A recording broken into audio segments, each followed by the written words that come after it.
بسم اللہ الرحمن الرحیم۔ السلام علیکم ناظرین، پیس اینڈ پیس چینل میں خوش آمدید۔ ناظرین، آج کی اس ویڈیو میں ہم آپ کے ساتھ شیئر کریں گے وہ واقعہ جس کا ہم سنتے آتے ہیں کہ اللہ تعالیٰ نے انسان کی تخلیق کی اور شیطان کے ساتھ اللہ تعالیٰ کا کیا مکالمہ ہوا اور کیسے شیطان نے انکار کر دیا انسان کے آگے سجدہ کرنے سے، جو کہ اللہ کا حکم تھا۔ ہم اس ویڈیو میں جانیں گے کہ انسان کو اللہ تعالیٰ نے کیسے پیدا کیا اور اللہ تعالیٰ نے فرشتوں کو پھر کیا حکم دیا، اور کون سا ایسا فرشتہ تھا جس نے اللہ کا حکم ماننے سے انکار کیا اور منکر ہو گیا۔ ان سب سوالات کا ذکر آپ کو قرآن پاک کی سورہ سواد سے مل جاتا ہے۔ سورہ سواد کی آیت نمبر 71 سے آیت نمبر 85 تک اسی واقعے کا ذکر ہے۔ اس کا ترجمہ ہم آپ کے سامنے پیش کرتے ہیں۔ سورہ سواد کی آیت نمبر 71، اس کا ترجمہ کیا ہے؟ سورہ سواد کی آیت نمبر 71، اس میں اللہ تعالیٰ کا ارشاد ہے، جب کہا تیرے رب نے فرشتوں سے کہ میں پیدا کرنے والا ہوں ایک بشر مٹی سے۔ دیکھیں، اب اللہ تعالیٰ نے انسان کو مٹی سے پیدا کیا۔ بالکل۔ اب سورہ سواد کی آیت نمبر 72 کا ترجمہ کچھ یوں ہے، پھر جب درست کر لوں میں اس کو اور پھونک دوں اس میں اپنی روح تو گر جانا اس کے آگے سجدے میں۔ جب اللہ تعالیٰ نے انسان کو بنا لیا درست کر کے، جی پھر اس میں روح پھونکی، جی اور پھر اس کے بعد اللہ تعالیٰ نے فرشتوں سے کہا کہ اس کے سامنے سب جھک جاؤ، سجدے میں۔ سب جھک جاؤ سجدے میں۔ اللہ تعالیٰ نے تمام فرشتوں کو حکم دیا کہ اس کے آگے سجدے میں جھک جائیں۔ تو دیکھیے انسان کی کتنی بڑی ایک ہستی ہے۔ اللہ تعالیٰ نے انسان کو خود تخلیق کیا اور پھر اس کے بعد فرشتوں کو انسان کے آگے جھکنے کے لیے کہا، تو انسان کتنا برتر ہے فرشتوں سے بھی۔ جی، آیت نمبر 73 میں اللہ تعالیٰ نے کیا فرمایا؟ اس کے بعد چونکہ اللہ نے حکم دیا تمام فرشتوں کو کہ سب سجدہ کریں اس مٹی کے بشر کو، انسان کو، تو اب آیت نمبر 73 میں اللہ تعالیٰ نے فرمایا، سو سجدہ کیا فرشتوں نے سب کے سب اکٹھے، یعنی تمام فرشتوں نے سجدہ کیا اکٹھے۔ اب آیت نمبر 74 میں دیکھیں کیا ہوتا ہے۔ جی، آیت نمبر 74 کا ترجمہ یہ ہے، سوائے ابلیس کے کہ اس نے تکبر کیا اور وہ ہو گیا کافروں میں، یعنی ایک فرشتے نے سجدہ نہیں کیا اور اس کا نام کیا تھا؟ ابلیس، اور چونکہ سجدہ نہ کرنے کی وجہ سے وہ ہو گیا منکروں میں سے، یعنی کافروں میں سے۔ اب دیکھیے اللہ تعالیٰ نے ابلیس سے کیا کہا۔ جی، آیت نمبر 75 میں جس کا ترجمہ کچھ یوں ہے، فرمایا، اے ابلیس، کس چیز نے منع کیا تجھے سجدہ کرنے سے؟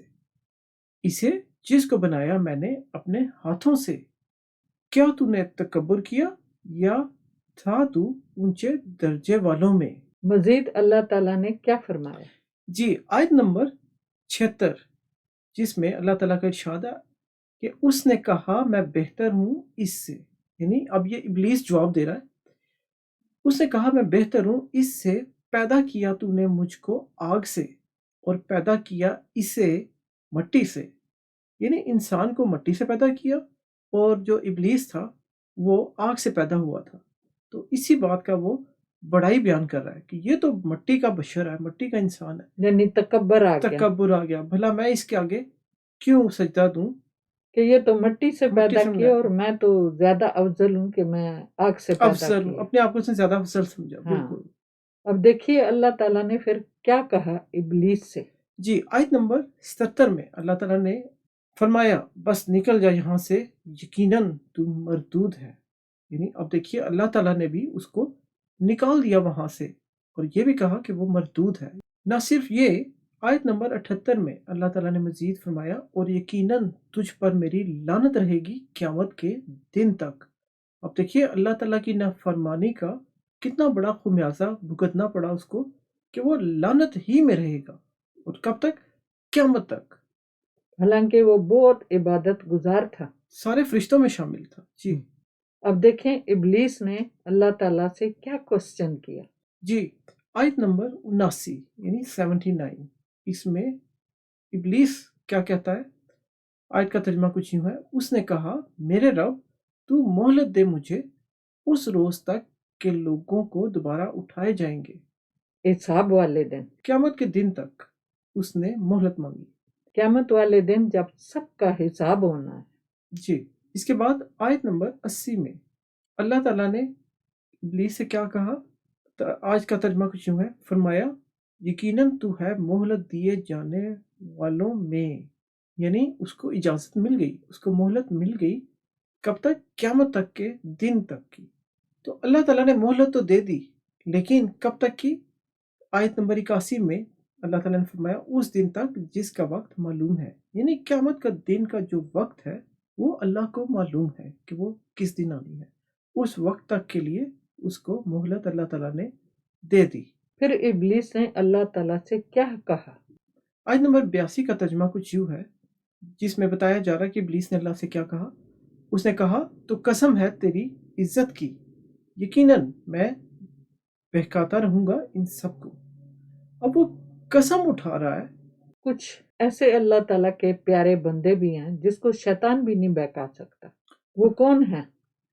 जी, आयत नंबर 83 में शैतान ने खुद ऐसे बंदों का बताया जिनको बहका नहीं सकेगा। आयत नंबर 83 का तर्जुमा कुछ यूं है, सिवाय तेरे बंदे इनमें जो मुखलिस हैं, यानी जो ईमान वाले हैं, उनको खुद शैतान कह रहा है कि मैं उनको बहका नहीं सकूंगा। बाकी सब बंदों को वो बहकाने की कोशिश करता रहेगा। फिर अल्लाह ताला ने क्या फरमाया? जी, आयत नंबर 84 में अल्लाह ताला ने फरमाया, तो ये हक है और हक ही मैं कहता हूँ, यानी हक जो अल्लाह ताला ने कहा है वो जो अल्लाह ताला ने फरमाया है वो बिल्कुल सच है। सच है, हक है, उसमें कोई इख्तलाफ नहीं है। वो बिल्कुल ऐसे ही है जैसे पत्थर पे लिखी हुई लकीर है कि अल्लाह ताला की हर बात सच है। जो अल्लाह ताला ने फरमाया वो बिल्कुल हकीकत है। यानी हक का मतलब भी सच है। और अल्लाह ताला तो सच, हर चीज सच्ची सच्ची कुरान पाक में बता दी है, सच सच। और सजा के बारे में फिर अल्लाह ताला ने क्या बताया? जी, आयत नंबर 85 का तर्जुमा, जिसमें सजा के बारे में अल्लाह ताला बता रहे हैं, यकीनन मैं भर दूंगा जहन्नुम को तुझसे और इनसे जो पैरवी करेंगे तेरी, इनमें सबसे, यानी जो शैतान की बात मानेगा, उनकी पैरवी जो करेंगे, पैरवी नक्शे कदम पे चले, नक्शे कदम पे, शैतानी रास्ते पे चलेंगे, जो शैतानियत का रास्ता उस पे चलेंगे, और वो रास्ता हक का रास्ता नहीं है। अल्लाह का बताया हुआ रास्ता नेकी का रास्ता है, हक का रास्ता है, ईमान का रास्ता है। लेकिन शैतान पूरी कोशिश करेगा बहकाने की ऐसे कमज़ोर ईमान वाले लोगों को जो बहक सकते हैं। लेकिन जो पुख्ता ईमान वाले लोग हैं उनको शैतान ने खुद कह दिया कि वो उनको बहका नहीं सकेगा। सही। तो अल्लाह ताला पुख्ता ईमान रखने वाले लोगों में शामिल रखे। आमीन। और अल्लाह ताला शैतान को तौफीक ना दे कि वो हमें बहका सके और हमारे ईमान को, और अल्लाह ताला हमें सीधे रास्ते पे कायम रखे कि हम अल्लाह ताला ही की बताए हुए रास्ते पे चलें, बिल्कुल ना कि शैतान के रास्ते। बिल्कुल अल्लाह का नाम लेने से भी शैतान दूर हो जाता है, हट जाता है। हट जाता। बस आपके दिल में ईमान रहे और अल्लाह के बताए हुए रास्तों पे चलने का पुख्ता यकीन रखें, तो फिर शैतान आपको बहका नहीं सकेगा। हमारी दुआ है अल्लाह ताला हम सबको सही रास्ते पे चलाए चलाए और दिखाए। आमीन। और दुनिया में और आखिरत में अल्लाह ताला हमें कामयाबी से हमकिनार करे और हम सब जन्नतियों में शामिल हों। जन्नतियों में शामिल करे और शैतान के बहकावे से यूं ही बचाता रहे, आमीन। नाज़रीन, वीडियो को लाइक और शेयर ज़रूर कीजिएगा ताकि अल्लाह ताला का पैगाम सब लोगों को पहुंच सके और इस तरह से हम नेकियां भी कमा सकें।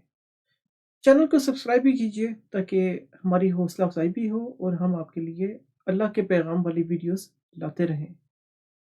तो मिलेंगे इंशाल्लाह हम आपसे अगली वीडियो में। तब तक के लिए हमारी तरफ से खुदा हाफिज। अपना बहुत ख्याल रखिएगा। अल्लाह हाफिज़।